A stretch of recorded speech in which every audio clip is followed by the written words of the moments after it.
हमारे चैनल को सब्सक्राइब करें और बेल आइकन दबाएं।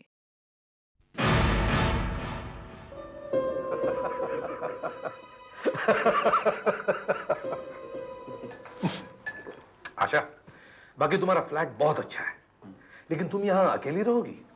सर, इतने साल पीजी रहने के बाद अब जाकर पूरा फ्लैट लिया है। खुशी तो बहुत हो रही है, लेकिन अकेले रहने की आदत नहीं है ना, इसलिए सोचियो किसी सहेली को बुलाऊं साथ में रहने के लिए। That's good. किराया तो बहुत होगा। नहीं, बहुत ज्यादा नहीं है, एरिया अप मार्केट नहीं है ना, इसलिए।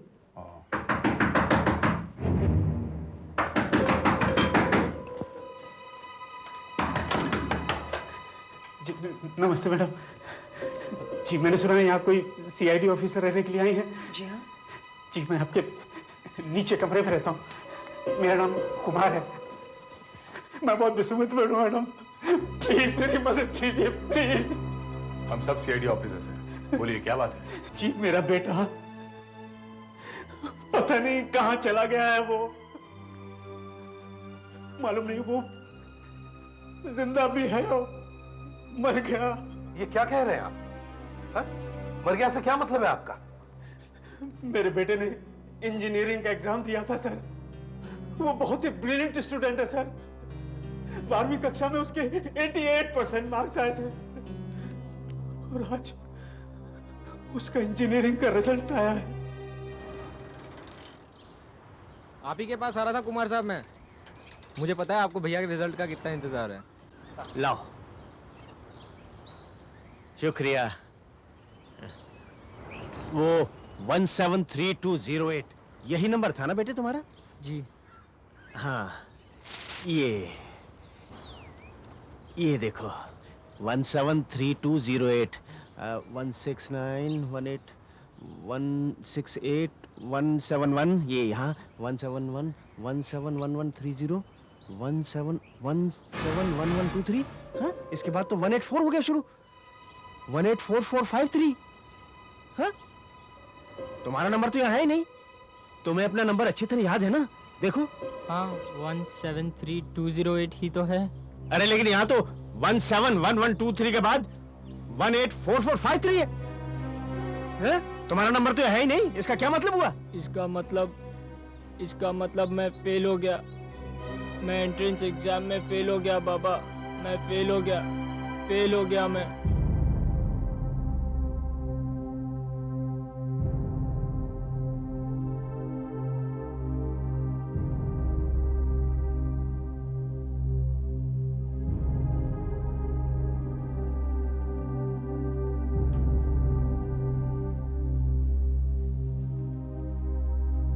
आ गए? क्यों? अपने दोस्तों के साथ अपने फेल होने का जश्न मना के आए हो? हैं? नहीं बेटाई, मैं तो। चुप रहो। तुम्हें जब ये किताबें पढ़नी थी तब तो तुमने पढ़ी नहीं। अब इन्हें पढ़ने से क्या फायदा? मालूम है ना कैसे मर मर के मैंने तुम्हें ये किताबें खरीद के दी थी और कितनी मुश्किल से मैं तुम्हारी फीस जमा कराता रहा हूं। एक वेटर की तनख्वाह होती ही कितनी है, फिर भी मैंने अपना पेट काट काट के तुम्हें पढ़ाया, तुम्हारे इंजीनियर बनने का सपना देखा। सोचा था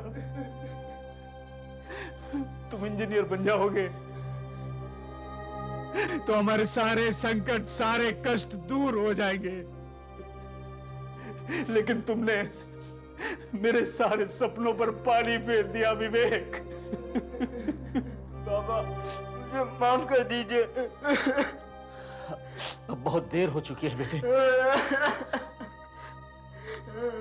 मेरे ड्यूटी पर जाने का समय भी हो गया है। अगर मैं टाइम से नहीं पहुंचा तो ये नौकरी भी जाती रहेगी और फिर हम कहीं के नहीं रहेंगे।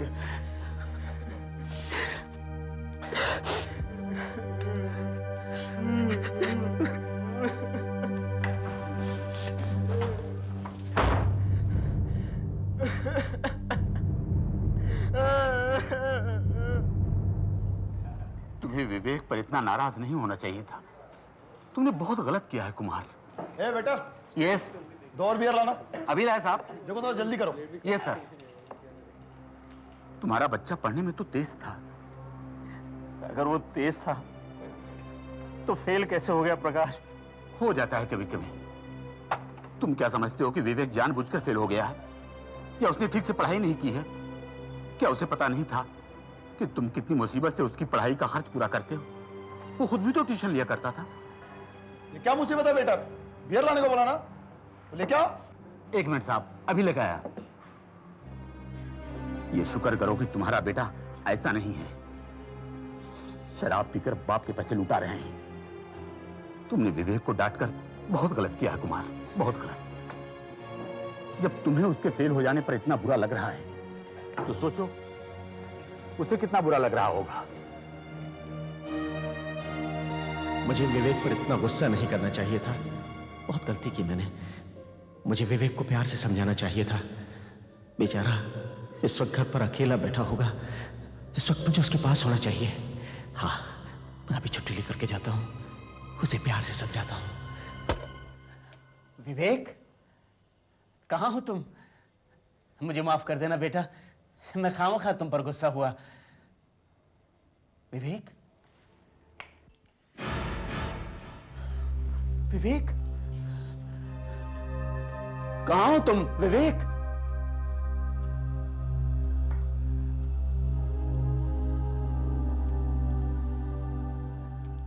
कहाँ गए ये?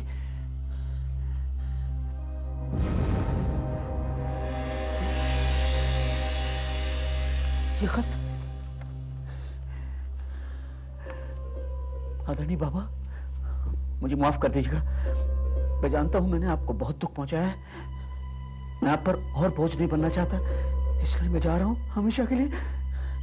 जब तक आपको ये मेरा खत मिलेगा तब तक मैं ये दुनिया छोड़कर जा चुका हूंगा। मुझे माफ कर दीजिएगा बेटा। विवेक, नहीं,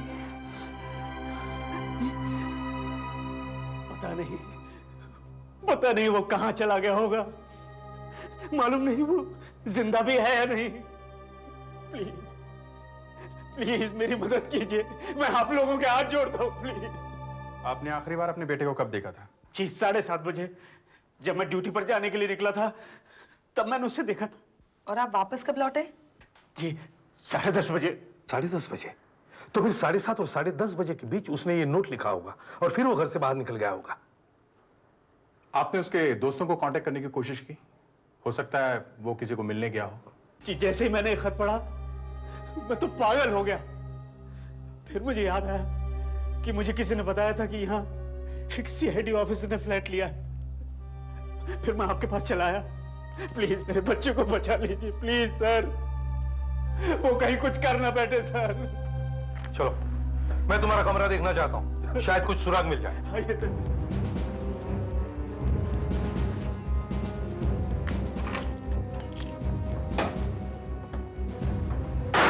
सर ये देखिए, ये है मेरा बेटा विवेक। क्या आप इसके दोस्तों को जानते हो? कैसे लोग हैं वो? कौन है? क्या हम उन्हें मिल सकते हैं? सर एक महेंद्र है, दूसरा जीतू, एक लड़की है रश्मि या रेशमा, ठीक से मुझे उसका नाम भी नहीं मालूम। सर मैंने अपने बच्चे की जिंदगी में कभी दखल नहीं दिया, कभी उसके दोस्तों के बारे में कुछ नहीं पूछा। मुझे उसके दोस्तों के बारे में कुछ भी नहीं मालूम। सर मेरे बच्चे को बचा लीजिए सर, इससे पहले वो कहीं आत्महत्या नहीं कर ले। बचा लीजिए प्लीज सर, बचा लीजिए। देखिए देखिए, हम कोई ना कोई रास्ता निकाल ही लेंगे, आप घबराइए नहीं। आप मेरे साथ 1 मिनट के लिए आइए। आइए आइए आइए मेरे साथ आइए।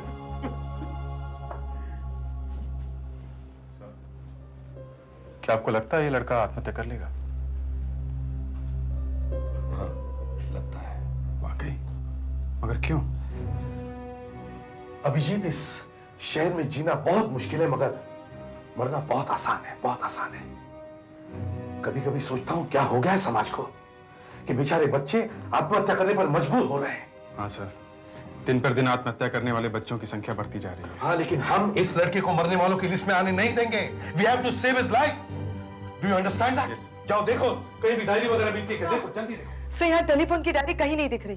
ठीक है, इस फोटो की कॉपीज बनाकर सब जगह भेज दो और हमारे पुलिस पेट्रोल टीम को कहो कि वो सब रेलवे लाइंस और समुद्र के किनारों को चेक करें। सर, एक मिनट दया, 1 मिनट रुकना जरा। कुमार साहब, यहाँ आने के बाद आपने किसी को फोन किया था? फोन? जी नहीं, चिट्ठी मिलती तो मैं सीधा आपके पास चला आया। सर, हो सकता है कि विवेक ने यहाँ से जाने से पहले किसी दोस्त को फोन किया। फोन में रीडायल बटन हमें पता चल सकता है सर। Good point. कुमार साहब, जरा फोन का रीडायल बटन दबा कर देखिए, देखिए वहां से कौन उठाता है।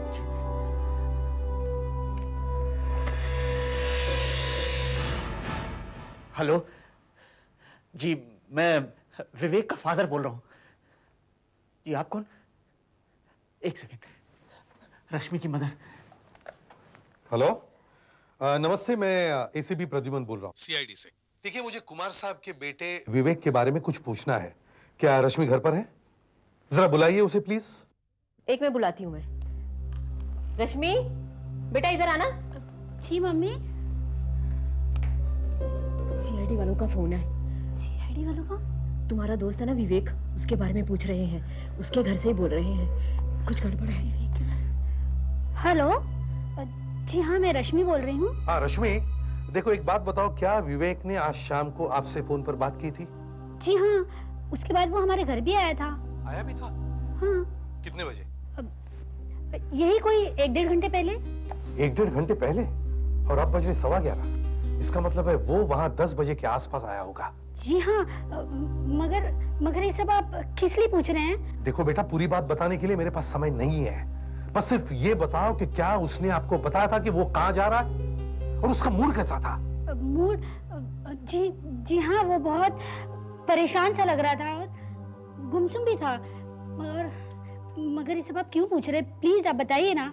उसने कुछ कहा आपसे? कुछ कहा तो नहीं वैसे।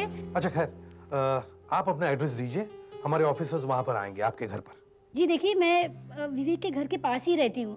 15 Lovedale apartment, Surajmal road. 15 Lovedale apartments, Surajmal road. हाँ, थैंक यू बेटा। दया, आशा, रश्मि के घर जाकर पूछताछ करो। लगता है वो कुछ छुपा रही है। विवेक मेरा सबसे अच्छा दोस्त है। हमने एग्जाम्स की तैयारी साथ साथ की थी। वो क्लास का स्कॉलर था और हमेशा पढ़ाई में मेरी मदद किया करता है। विवेक ने आज आपसे क्या बात की? पहले तो उसने फोन किया और कहा कि कुछ छोड़ना चाहता है और आकर ये किताबें और ये नोट्स मेरे पास छोड़ दिए। लेकिन क्यों? क्योंकि वो चाहता है कि किताबें और ये नोट्स में किसी जूनियर स्टूडेंट को दे दूं, क्योंकि वो दोबारा कभी एग्जाम में नहीं बैठने वाला है। फिर बिना कुछ बोले, बिना कुछ कहे चला गया। बहुत उदास लग रहा था। आपको कुछ नहीं मालूम कि वो कहाँ गया होगा? आपके पास उसके किसी और दोस्तों के नंबर भी होंगे, जरा दीजिए। हो सकता है वो किसी और को भी मिलने गया हो। सर, ये पासबुक मिली है विवेक के नाम की। विवेक का बैंक अकाउंट है क्या? जी, वो 10वीं क्लास के बच्चों को ट्यूशन देता है। उससे जो पैसे मिलते हैं उसी से अपना काम चलाता है। ये क्या? उसने तो आज 1000 रुपये निकाले। इतने पैसे उसने क्यों निकाले होंगे? पता नहीं साहब, पैसे के मामले में विवेक बहुत ही समझदार है। कोई फिजूल खर्च नहीं करता और न ही उसे कोई बुरी आदत है। तो फिर ये 1000 रुपये? विवेक, ये क्या है? क्या है? ये देखिए सर, तक्षशिला बुक स्टोर्स का बिल है। इसमें मेडिकल और इंजीनियरिंग की किताबें मिलती हैं और ये क्या, तारीख भी आज की है। इसका मतलब है उसने आज यहाँ से किताब खरीदी है। कौन सी किताब? देखो तो। PH नहीं, शायद A है। PASR 18 DOX। सर, बहुत खराब लिखावट है, पढ़ा नहीं जा रहा है। कुमार साहब, आप कह रहे थे कि विवेक 4 बजे तक घर पर था और उसके बाद में फिर 7:30 बजे वापस लौटा। जी। तो उसका मतलब है विवेक ने 4 और 7:30 बजे के बीच बैंक में जाकर पैसे निकाले और फिर ये किताब खरीदी होगी। सर, अगर विवेक आत्महत्या करना चाहता तो ऐसी हालत में किताब क्यों खरीदेगा? बेटा विवेक साहब, एक मोटी सी किताब उसके हाथ में थी तो सही, लेकिन यहाँ तो वो नहीं दिखती। खैर, दुकान का टेलीफोन नंबर तो है, मगर दुकान तो बंद हो गई होगी। फिर भी टेलीफोन डिपार्टमेंट से हम पता कर सकते हैं कि इस दुकान का मालिक कौन है।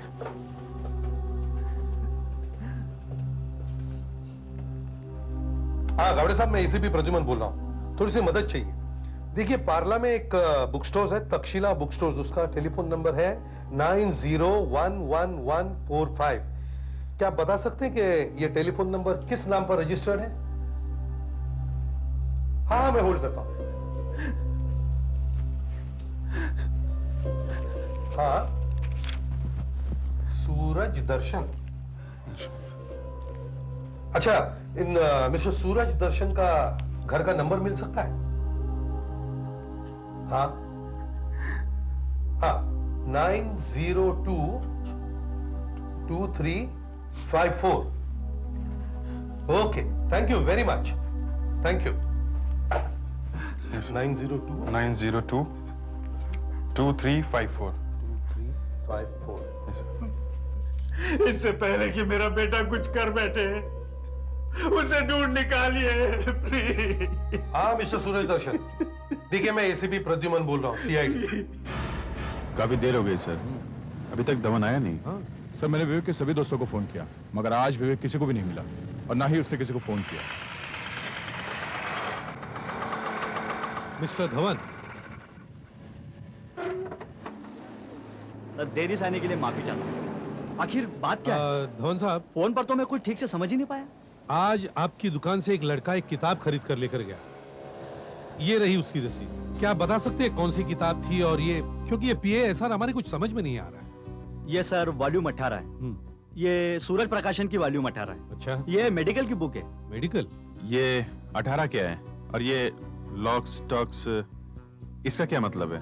ये 18, ये मेडिकल गाइड का वॉल्यूम 18 है। और ये जो PH टॉक्स है ना, ये फार्मास्यूटिकल टॉक्सिकोलॉजी, ये MBBS स्टूडेंट की बुक है। मेडिकल की किताब विवेक के किस काम की? क्या आप दुकान खोलकर इस किताब की कॉपी दिखा सकते हैं प्लीज? हाँ हाँ, क्यों नहीं। थैंक यू, लाइए। हाँ।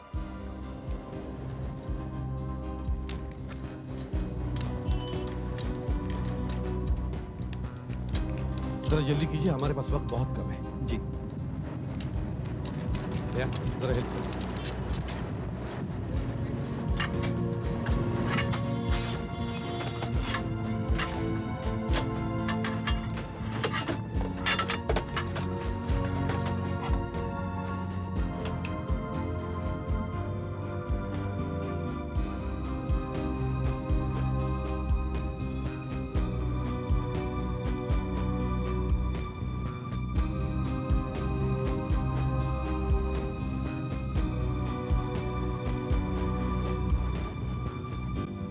फार्मास्यूटिकल टॉक्सिकोलॉजी, मालूम है ना क्या है ये?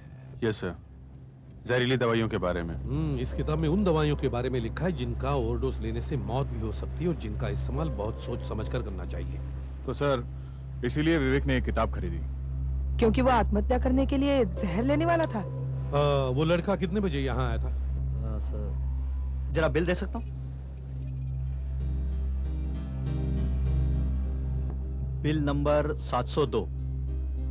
सर मैं हमेशा रोज 8 बजे दुकान पर आता हूँ और जब मैं आज आया तो मुझे मेरे असिस्टेंट ने बताया कि उसने 1 घंटा पहले 700 नंबर की नई बिल बुक निकाली। मतलब 7 बजे। और 702 नंबर का बिल विवेक का है। इसका मतलब है विवेक ने 7 बजे के बाद ये किताब खरीदी है। और उसके बाद वो घर गया, मतलब 7:30 बजे। उसके बाद उसने थोड़ा समय किताब पढ़ने में लगाया होगा कि उसे कौन सी दवाई खानी चाहिए। और 9:30 बजे उसने रेशमा को फोन किया और 9:45 बजे उसके घर पहुंचा। और उसके बाद वो दवाई लेने गया। मगर तब तक तो सभी दवाई की दुकानें बंद हो गई होगी। तो उसे डे एंड नाइट केमिस्ट से दवाई लेनी पड़ी होगी। इसका मतलब है हमें रेशमा के घर के आसपास के सभी डे नाइट केमिस्ट चेक करने चाहिए। उन्हीं में से किसी एक दुकान में से उसने दवाई ली होगी। Let's go. हेलो अभिजीत, कुछ पता चला? अच्छा, आशा ने तुम्हें कांटेक्ट किया क्या? उससे कुछ? अच्छा ठीक है, मैं उसे कांटेक्ट करूंगा। हाँ मैं वहीं पहुंचता हूँ।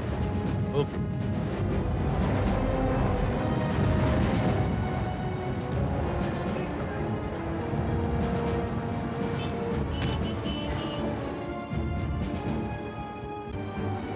अभिजीत? नहीं सर, कुछ पता नहीं चला। मैंने विवेक की फोटो सबको दिखाई थी, पर इनका कहना विवेक इधर आया नहीं। मैंने भी पूरा किंग सर्कल एरिया चेक किया, कुछ नहीं। और आशा का भी फोन था, कह रही थी साइन में भी वो कहीं नहीं गया। पता नहीं विवेक ने दवाई कहां से ली होगी, जाने कहां होगा इस वक्त। कहीं उसने दवाई खा तो नहीं ली होगी सर। Let's go.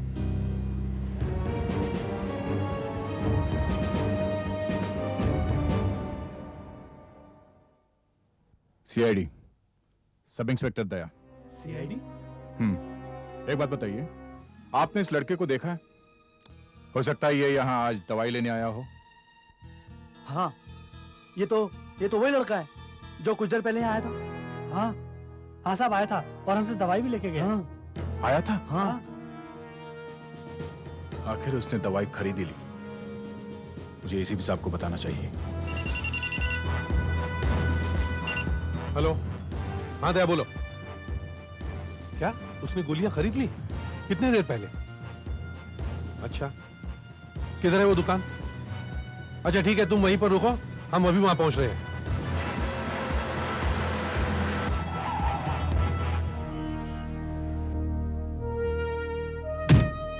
हाँ दया।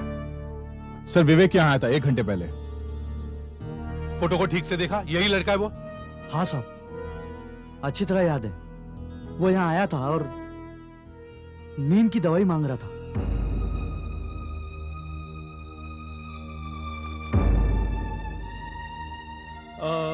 दो स्ट्रिप कैलॉक्सिन 50 मिलीग्राम देना प्लीज। कैलॉक्सिन? ये तो नींद की गोलियां हैं, हम ऐसे नहीं दे सकते। डॉक्टर का प्रिस्क्रिप्शन चाहिए। बिना डॉक्टर की पर्ची के हम दे नहीं सकते। डॉक्टर की पर्ची है ना मेरे पास? 1 मिनट। ओह नो, डॉक्टर की पर्ची तो मैं घर पर भूल आया। सॉरी बॉस, फिर तो हम आपको ये नहीं दे सकते। बिना प्रिस्क्रिप्शन के दवाई देना कानून के खिलाफ है। बहुत स्ट्रांग दवाई है, नींद की गोलियां। अगर 4 भी ज्यादा खाली ना तो सीधे ऊपर का टिकट करता है। अरे यार, मेरी प्रॉब्लम समझने की कोशिश कीजिए यार। मेरी माँ बहुत बीमार है। आज रात को हमें हैदराबाद की गाड़ी पकड़नी है। Please try and understand. यार आप हमारी मुसीबत भी समझो। बिना डॉक्टर की पर्ची के ये दवाई हम आपको नहीं दे सकते, मतलब नहीं दे सकते। अच्छा, एक आप काम कीजिए, आप डॉक्टर माधवन से पूछ लीजिए। उन्होंने ही ये दवाई मुझे लिख कर दी थी मेरी माँ के लिए, Bharti Joshi. Please come on, try and help me. Doctor Madhavan, लेकिन इस वक्त वो अभी कहाँ मिलेंगे? डिस्पेंसरी तो बंद हो गई। हाँ, बंद कभी की बंद हो गई होगी। प्लीज मेरी मदद कीजिए यार।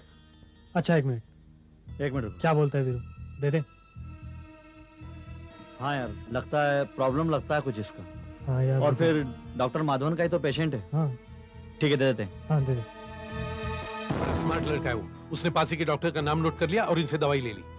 पर बात क्या है साहब? ना तो उसके पास डॉक्टर का प्रिस्क्रिप्शन है, ना ही उसकी कोई माँ है। ये दवाई उसने आत्महत्या करने के लिए ली है। तुम लोगों को बेवकूफ बना गया वो। जब बिना प्रिस्क्रिप्शन के दवाई देना कानून के खिलाफ है तो तुम लोगों ने उसे दवाई दी कैसे? तुम लोगों के खिलाफ एक्शन लिया जा सकता है। सर। हाँ आशा। सर ये देखिए, कैलॉक्सिन 50 mg ये रहा। कैलॉक्सिन घातक नशीली दवा। ओवरडोज खाने से आदमी मर भी सकता है। घातक डोज 800 मिलीग्राम। अगर उसने 800 मिलीग्राम खा लिया तो मर जाएगा। सर विवेक ने 50 मिलीग्राम की 20 गोलियां ली हैं, मतलब 1000 मिलीग्राम। इतनी गोली खानी तो मर जाएगा सर। सर ये देखिए, यहाँ लिखा है कैलॉक्सिन का ओवरडोज लेने के 15 मिनट बाद ही आदमी कोमा में चला जाता है और उसके आधे घंटे में उसकी मौत हो जाती है। 15 मिनट में कोमा? हमें किसी भी हालत में उसे ढूंढना ही होगा। अगर वो दवाई खाने वाला था तो वो ऐसे जगह जाकर बैठेगा जहां उसे कोई तंग नहीं करेगा। Yes sir. कोई होटल सर, कोई होटल। इसीलिए शायद उसने 1000 रुपए निकलवाए थे होटल का किराया देने के लिए। हो सकता है। जब वो दवाई लेकर यहाँ से गया तो वो किस तरफ गया, कैसे गया? रिक्शा से गया, टैक्सी से गया, कि पैदल गया? कैसे गया? जल्दी बताओ। सर सड़क तो एकदम खाली थी, ट्रैफिक भी नहीं था। मेरे ख्याल से पैदल गया होगा वो। नहीं, मैं देखा साहब, वो टैक्सी में गया। जैसे वो यहाँ से बाहर निकला, हाँ। सामने एक टैक्सी आकर रुकी और वो उसी में चला गया। टैक्सी में? हाँ, उसमें से दिनेश साहब उतरे थे। ये दिनेश कौन है? पीछे की बिल्डिंग में रहते हैं, 1st फ्लोर पर। वो उतरे और वो लड़का उसमें बैठकर चला गया। दिनेश पीछे के बिल्डिंग में, 1st फ्लोर। Let's go. गाड़ी एकदम चकाचक लग रही थी, बिल्कुल नई जैसी। और अंदर हरे रंग की लाइट जल रही थी और उस लाइट से मुझे बहुत खुंदक आ रही थी। गाने चल रहे थे अंदर। और ड्राइवर कैसा था? ड्राइवर यही कोई 20-22 साल के आसपास होगा। एक सरदार जी था। टैक्सी? आपने टैक्सी कहाँ से ली थी? चेंबूर से टैक्सी ली थी मैंने, मारवे फैक्ट्री के बाहर से। रास्ते में टैक्सी वाले ने आपसे कुछ बातें की? जैसे वो लोग अक्सर गप्पे मारते हैं वैसे? बातें? अरे सर, बातें इतनी कर रहा था कि पूछो मत। सड़क पर गड्ढे पड़े हुए ना, तो रास्ते भर में म्युनिसिपैलिटी वालों को गालियां देते हुए आ रहा था। कुछ और, कोई और बात जल्दी से उस टैक्सी ड्राइवर के बारे में बता सकते हैं? टैक्सी इसी साइड की थी, क्योंकि मैंने 2-3 ड्राइवरों से पूछा, यहाँ आने के लिए कोई तैयार ही नहीं था। ये बहुत जल्दी राजी हो गया, क्योंकि इसे धंधा बंद करके इधर ही आना था।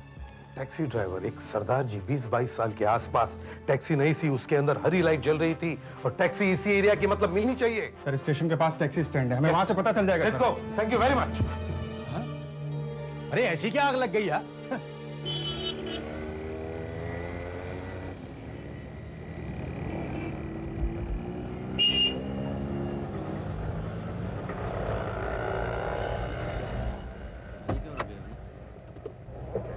खान साहब शायद कोई पैसेंजर है। हाँ देखो, आने दो। मगर है कौन ये लोग? क्या मालूम, पूछो। हाँ साहब, कहाँ जाएंगे? हम लोग सीआईडी से हैं। सीआईडी? हम एक ड्राइवर की तलाश है। सरदार जी हैं, उनकी नई टैक्सी है, अंदर हरी लाइट जलती है और गाने बहुत बजाता है वो। गाड़ी के अंदर हरी लाइट जलती है? यहाँ तो 3-4 सरदार हैं। पता देखो नहीं आप ये- किस सरदार की बात कर रहे हैं। ये सरदार जी जो है 20-22 साल का लड़का है, बातें बहुत करता है। बातें बहुत करता है। तुम्हें मालूम है? कहीं आप जग्गू की बात तो नहीं कर रहे? कहाँ रहता है ये जग्गू? जगजीत नाम है उसका। हाँ, कहाँ रहता कहाँ है? यही रहता है रॉक्सी टॉकीज के पीछे, बेनी चौल में। रॉक्सी टॉकीज के पीछे बेनी चौल।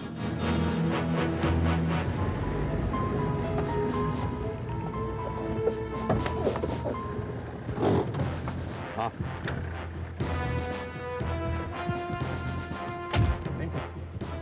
आप में से जग्गू कौन है? जगजीत टैक्सी वाले? मैं हूँ साहब। कौन है आप लोग? हम सीआईडी से पूछताछ करने आए हैं। हाँ, तुमने चेंबूर से एक सवारी ली थी और धनसुख रोड पर छोड़ी, और फिर वहां से एक लड़का तुम्हारी टैक्सी में बैठा। हाँ हाँ साहब, बैठा तो था। ये देखो, ये वो लड़का था। हाँ जी साहब, यही लड़का है। पर वो बात क्या है? उसे कहाँ उतारा था आपने? कहाँ छोड़ा था उसे आपने? उसने मुझे कहा कि वो बाहर से आया है, पूना से, और उसे किसी होटल में जाना है। कह रहा था कोई सस्ता सा होटल हो। तो जी बस मैं उसे छोड़ा है। कहाँ छोड़ा था उसे जल्दी बताओ। वो जी होटल समरन है, वो मेर बाग के पास है जी। बस वहीं छोड़ दिया था जी मैंने। कितने बजे थे उस वक्त? वो जी घंटा को होगा। क्यों, कोई परेशानी है? कुछ किया उस लड़के ने? कुछ किया नहीं है, करने वाला है। ओहो, और फिर छड्डो, चलो मैं बताता हूँ कहाँ छोड़ा था। कौन? Waiter.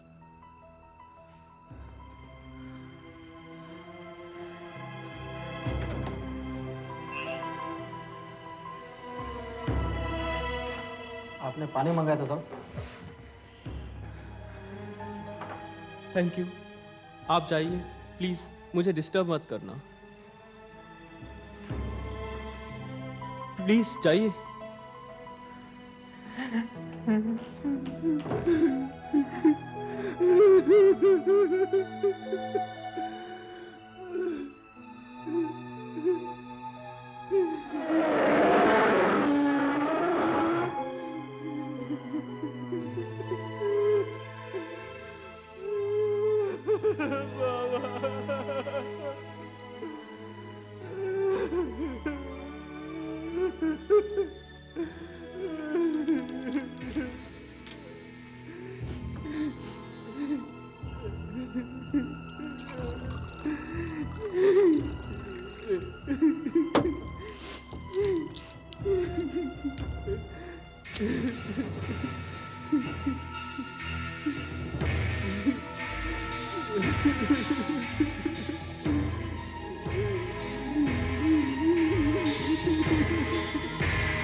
Hello control room. Hello control room. Hello sir. Sir ने इस एरिया के सभी होटल छान मारे हैं, मगर उस लड़के का कहीं पर पता नहीं लगा है सर। कोशिश करते रहो, डैम इट, कोशिश करते रहो। हाँ, हम लोग वहीं पहुंच रहे हैं। और सुनो, उस एरिया में अगर पेट्रोल वैन हो तो उनसे भी कहो वहां पहुंचने के लिए। देखो, एक 20 साल का लड़का करने जा रहा है। Yes, don't forget that, understand? हाँ, कोशिश करते रहो।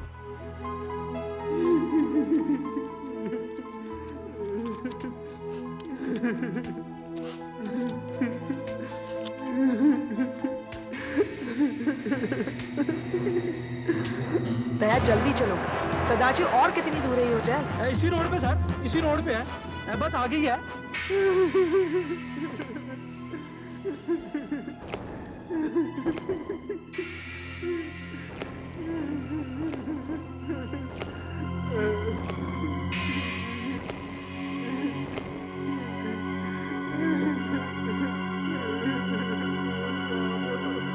Hello control room, patrol van का क्या हुआ?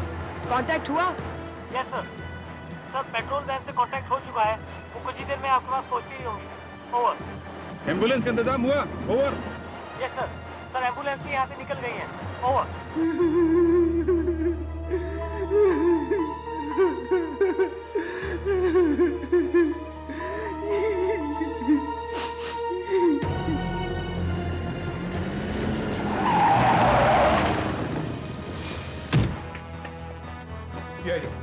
एक घंटे पहले यहाँ एक लड़का कमरा लेने आया था, कहाँ है वो? नहीं साहब, यहाँ तो कोई नहीं आया था। देखो बकवास मत करो, हमें पता है वो लड़का यहाँ आया था। यही होटल है साहब, मैंने उसे यहीं छोड़ा था। ये उसका फोटो है। देखो, ये लड़का यहाँ आया था जरूर, चाहे उसने यहाँ रूम लिया हो या ना लिया हो। अच्छा, तुम्हारे अलावा यहाँ और कोई ड्यूटी पर है? हाँ सर, जब मैं खाना खाने के लिए गया था तो शिशिर नाम का एक लड़का था। बुलाओ उसे। मैं भी बुलाता हूँ। शिशिर, शिशिर। देखो, हम लोग सीआईडी से हैं।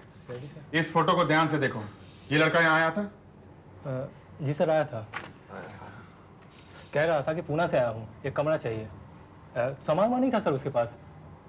मुझे कुछ गड़बड़ सा लगा। वो इस वक्त कहाँ होगा? क्या मालूम सर कहाँ होगा। कमरे के लिए पूछ रहा था, लेकिन मैंने मना कर दिया। हमें तो लगा हम मंजिल के बहुत पास हैं। लेकिन एक बात है सर, क्या? मैंने उसे कहा था कि तुम पुष्पक होटल चले जाओ, वहाँ तुम्हें कमरा मिल जाएगा। पुष्पक होटल कहाँ है? यही सर, दूसरी गली में है, ये सिग्नल के पास ही है। Good, thanks. मुझे पता, चलिए मैं बताता हूँ।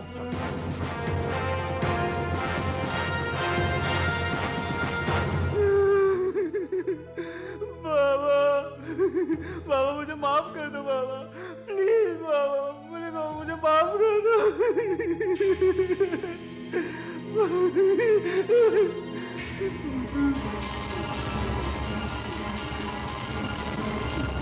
जल्दी 311 नंबर साहब, अभी अभी पानी पिला कर आ रहा हूँ। 1 मिनट सर, इसके बाद आपको डिस्टर्ब ना करें।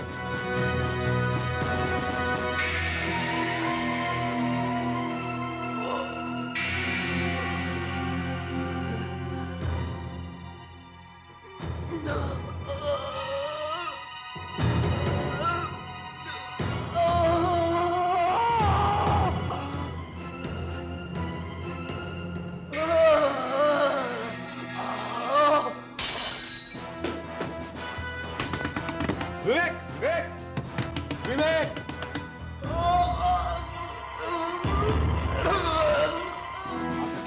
बिल लेकर जल्दी, जल्दी, जल्दी! विवेक!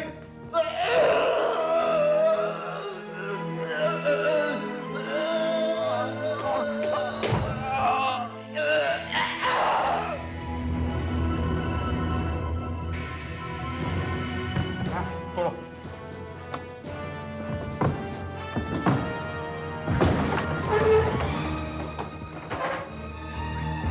Oh my God, sir! Pulse देखो। विवेक, इसकी पल्स तो ना के बराबर है। हालत बहुत खराब है इसकी। विवेक, विवेक, विवेक! डॉक्टर को बुलाओ जल्दी। डॉक्टर! डॉक्टर!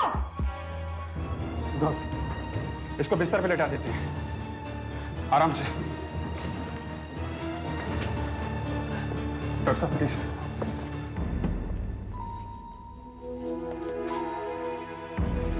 ओह नो, लगता है कोमा में जा रहा है। ही स्लीपिंग। आप कुछ करिए ना प्लीज। देखिए वक्त बहुत कम है, लीजिए आप इसका स्टमक पंप कीजिए। ओके, लो ये ट्यूब दो मेरे पास। ओह माय गॉड, इसने तो कैलोजिन खाई है। इसे पेप्रामाइसिन का इंजेक्शन लगाना पड़ेगा।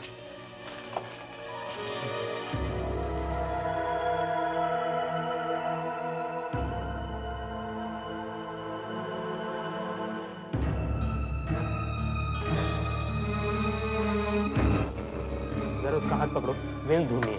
Sir, address?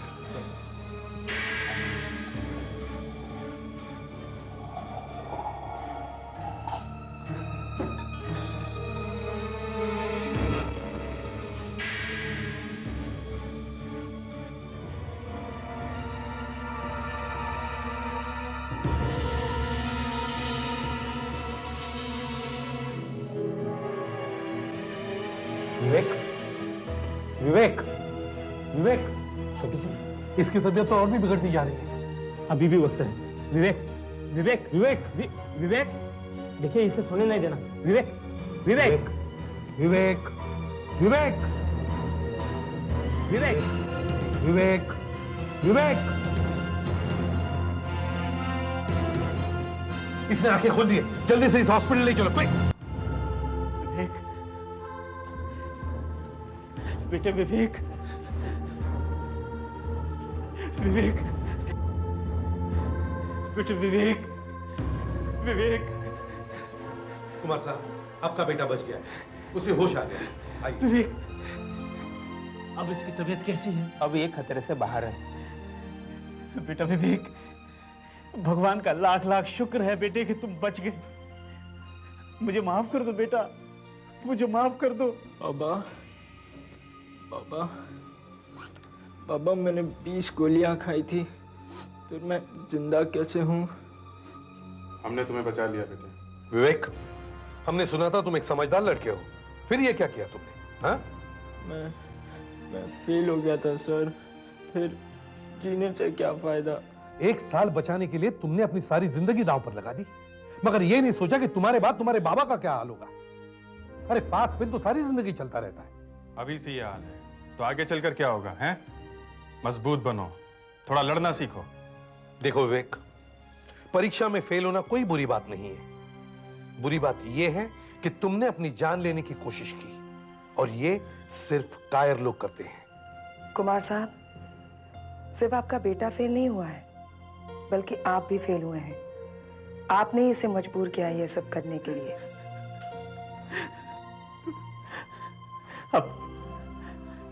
अब मेरी आंखें खुल गई हैं बेटा।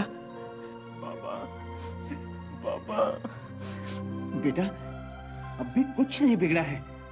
तुम फिर से मेहनत करो, मैं तुम्हारे साथ हूं। मुझे यकीन है तुम जरूर कामयाब होगे। हाँ, ऑल द बेस्ट विवेक। मेरा बेटा विवेक।